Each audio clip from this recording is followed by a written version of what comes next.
We go over to Randy Rocky, Swan Financial. Randy, Tony sent us an email. She heard us talk about what's looked at by lenders a couple of shows ago to issue a home buyer pre-approval letter. But she is wondering, we never mentioned how long that pre-approval is good for. Yeah. Also, does it look better to a seller if the pre-approval letter was written within 30 days of an offer? Two good questions, Tony. Randy. Well, the pre-approval letter is usually written day of or right before they make the offer, and the pre-approval lasts for 120 days. The house has to close.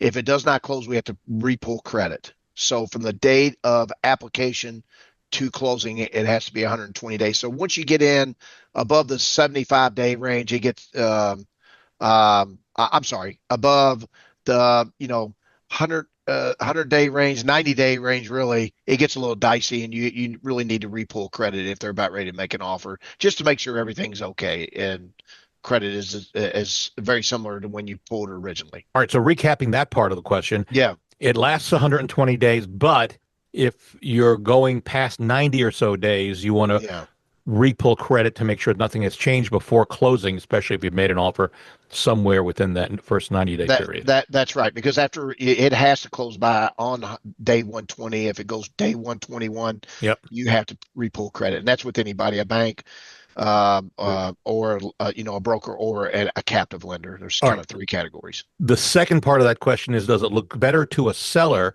if the pre-approval letter was created within the last 30 days?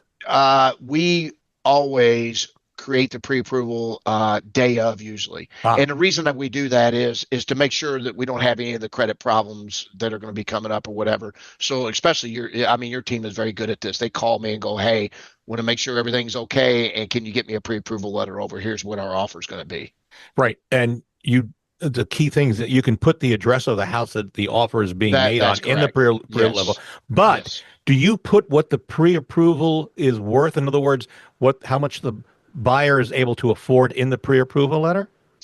Every agent is different. A lot of them do not want to know exactly what their high-end number is. Right. I'm a big fan of that. And right. And League understands, because let's say you've got a pre-approval that says you're pre-approved for $550,000, and you put an offer in on a house for $525,000, and you submit that pre-approval letter with that offer, which is what you probably want to do. If it says you're pre-approved for $550,000, then the sellers immediately know you can pay more money if the house is. That is correct. Right. And it's a tell. You guys are great negotiators, and that's what you get paid for. Yeah. Really. I mean, you're professionals. Don't give up your bargaining position. No, never. Right. Yes. To all lenders, please, I'm pleading with you, don't put the dollar value of what the buyer is pre-approved for in the pre-approval letter, because it is a tell. It gives away what the buyer is worth, and that hurts in the negotiation side for buyers. Absolutely. Yeah.